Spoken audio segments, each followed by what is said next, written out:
Mbak, ini kan ada persepsi yang berbeda, omongannya juga berbeda. Mbak, emang ada percakapan untuk memberikan nominal ya? Minta nominal? Dulu gini, kita kalau memang dia ada pembahasan memang di Komnas Perlindungan Anak, saya pun akan melaporkan juga. Karena apa? Dia yang menyerahkan itu semua, dia pun yang memang meminta nominal dari kita. Jadi kalau misalkan memang dia ada indikasinya ke arah sana, saya akan lakukan pidana yang memang dia lakukan ke saya. Kata dia tadi disampaikan bahwa beliau nih sama ibu sudah bertemu, ya kan, bertemu katanya nih. Terus kemudian ada yang disampaikan ibu dia, menurut dia tadi keterangannya, ibu yang minta deal-dealan uang. Sebetulnya dia mau mengambil anak ini dengan proses yang benar selama setahun, katanya nunggu selesai surat-surat sudah selesai, terus kemudian baru diambil nih anaknya ibu. Tapi menurut keterangan dia lagi, ibu yang meminta dan memaksa dia untuk mengambil bayinya.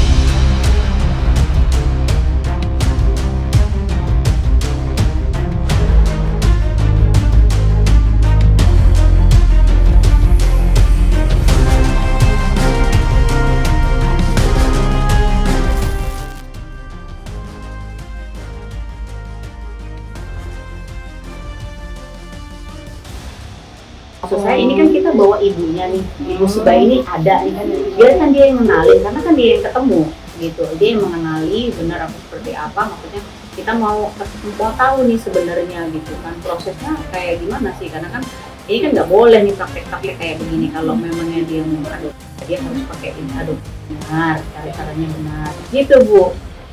Kalau untuk sendiri sih dia kayaknya nggak mungkin kali total itu, kayak untuk saya sih gitu, karena dia anaknya lebih banyak. Saya langsung itu aja ya, apa ke rumahnya aja ya? Iya boleh. Tapi saya nggak ikut Bu. Iya nggak apa-apa. Berapa ya?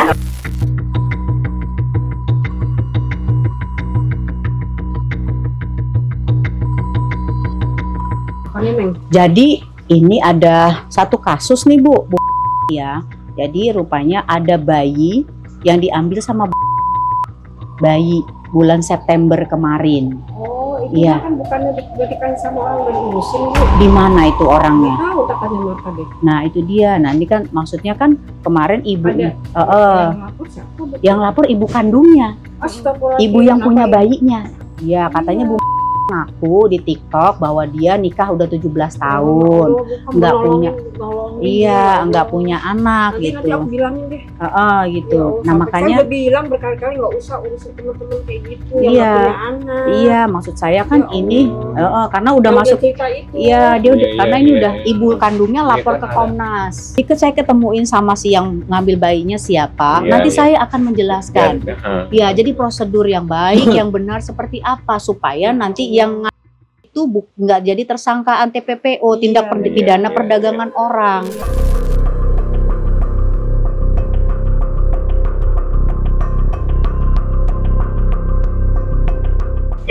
Iya, saya dengan Bu Lia. Saya dari Komnas Perlindungan Anak, Wakil Ketua Umum. Bu, saya bisa ketemu hari ini? Hari ini tuh lagi ngurus perkara di Bogor Bu. Gitu ya. Kalau nggak gini deh, Ibu ada di mana posisinya, Komnasnya yang di mana, biar nanti saya yang datang. Oh boleh, nanti silakan datang ke Komnas Perlindungan Anak yang di Pasar Rebo ya Bu, ya di Jalan TB Simatupang. Yang di Jakarta Timur ya? Ya betul. Mbak, ini kan ada persepsi yang berbeda, omongannya juga berbeda. Mbak, emang ada percakapan untuk memberikan nominal ya? Minta nominal? Dulu gini, kita kalau memang dia ada pembahasan memang di Komnas Perlindungan Anak, saya pun akan melaporkan juga. Karena apa? Dia yang menyerahkan itu semua, dia pun yang memang meminta nominal dari kita. Jadi kalau misalkan memang dia ada indikasinya ke arah sana, saya akan lakukan pidana yang memang dia lakukan ke saya. Enggak ada Kak, nggak ada. Terus waktu pengajian gitu, dia ngirim foto-fotonya, anaknya di pengajian dan lain-lain? Nggak ada, sama sekali nggak ada. Kan sosial media saya diblokir semua. Akun juga, sampai saya kan ada tuh di di Instagram. Itu kan aku chat awal tuh, kok diblokir semua Kak, kenapa menghilang, aku bilang kayak gitu.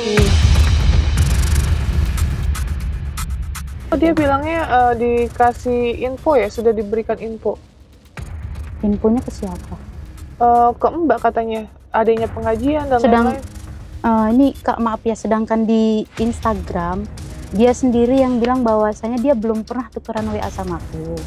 Kata dia kayak gitu. Terus aku perjelas dong. Terus kalau bukan tukeran WA dari dia sama aku, terus dia dapat ada teman Mbak yang itu siapa? Nah itu dia Kak, katanya si katanya dia melalui si itu baru melalui saya. Enggak sama sekali. Enggak ada namanya. Enggak ada sama sekali. Hah? Makanya kan itu yang aku mau cari tahu si ini siapa, terus si dia minta nominal 15 juta, sedangkan si ada ngasih saya 10 juta. Nah, tadi kita sudah menelusuri kemana keberadaan bayi itu ada di mana, dan posisinya tadi kita sudah dapat di satu tempat yang ada di wilayah Kota Depok. Kalau nggak salah tadi di jalan apa ya, jalan kalau nggak salah ya. Nah tadi tapi kita tidak bertemu dengan orang yang ingin mengambil bayi tersebut, tapi kita ketemu dengan orang tuanya.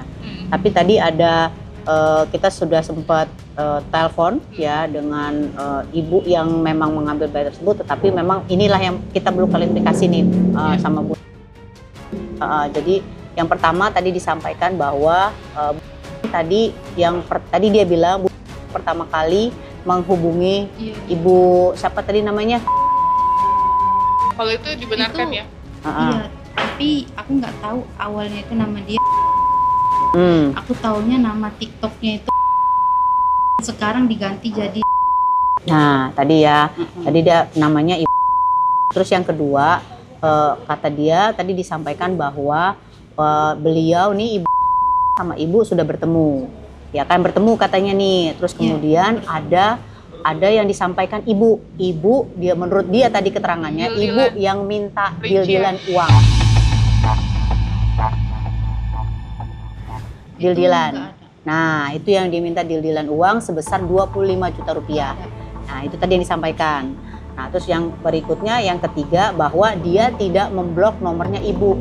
Katanya dia sudah mencoba menghubungi ibu lewat DM Instagram. Kata dia nih, jadi nomor yang tadi tuh, yang tadi kita telepon, katanya dia sudah mencoba menghubungi ibu.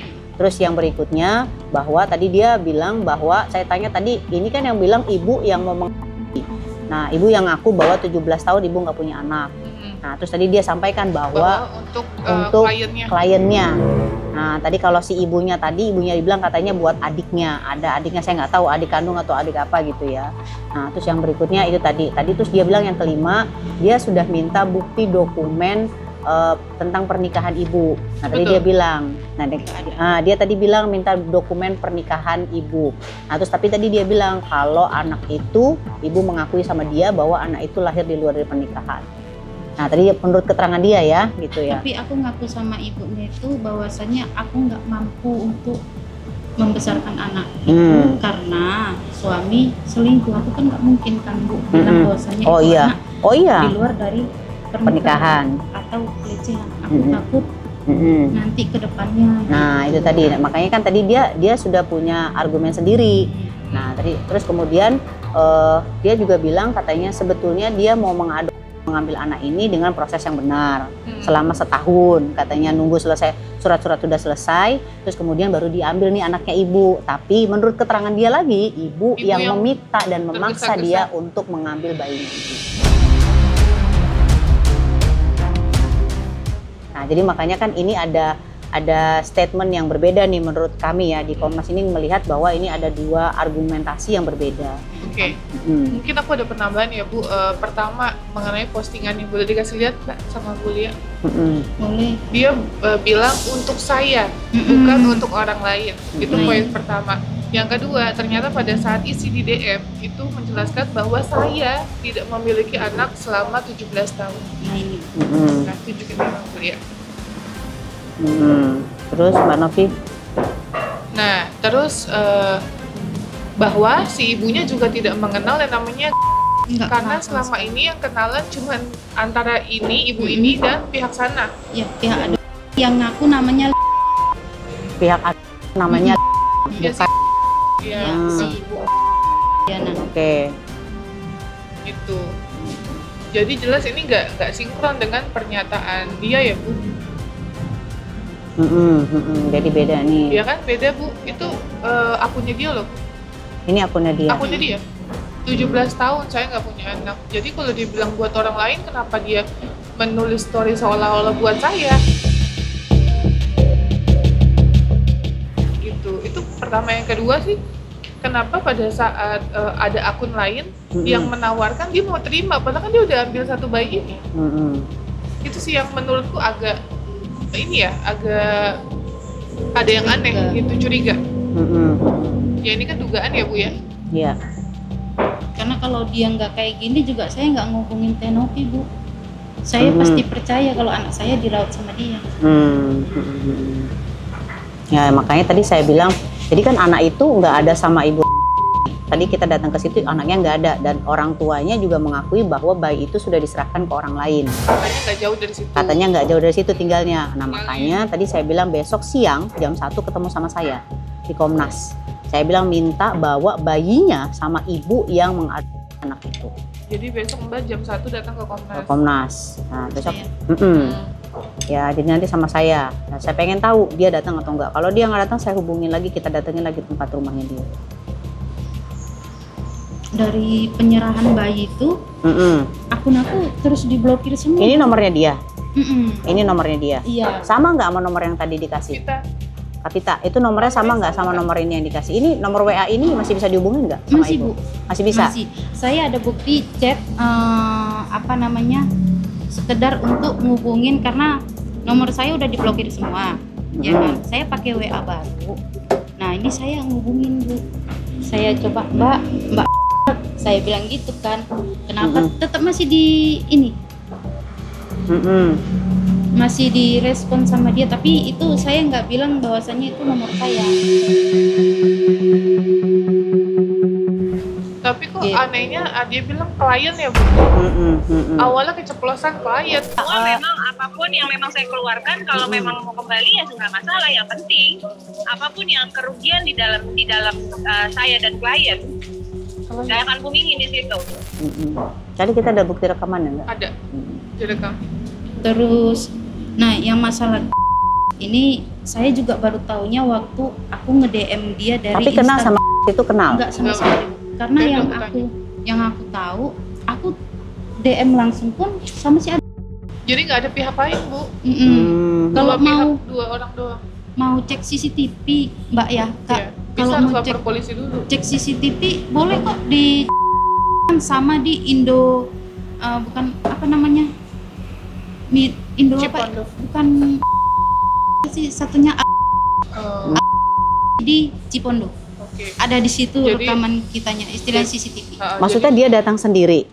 Dia datang sendiri? Nangis-nangis ya Mbak? Nangis-nangis. Nangisnya itu di mobil. Iya, nangisnya di mobil, tapi dia menjelaskan bahwa intinya dia yang tidak memiliki anak. Iya, 17 tahun. 17 tahun.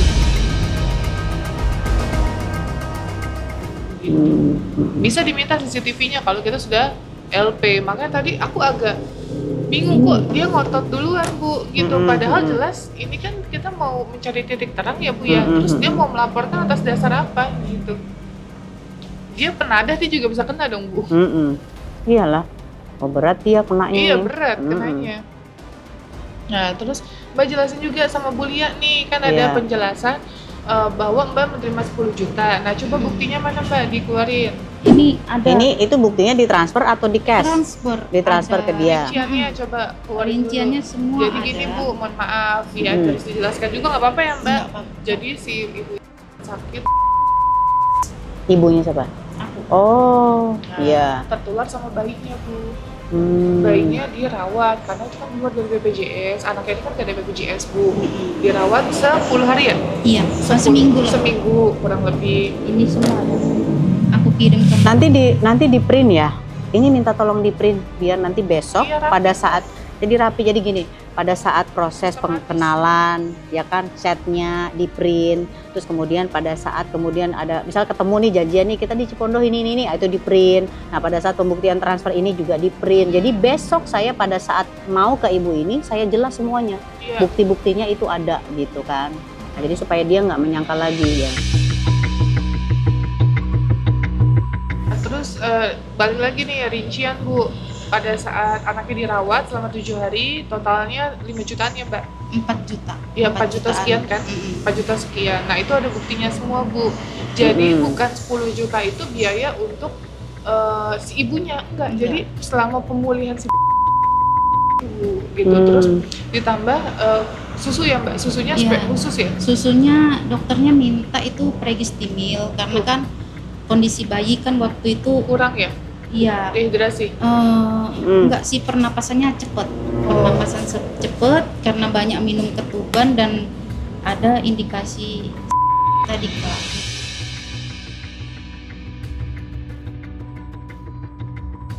Kalau ikhlas, aku sebenarnya gak ikhlas gitu kan. Tapi keadaan aku punya anak juga di kampung gitu kan.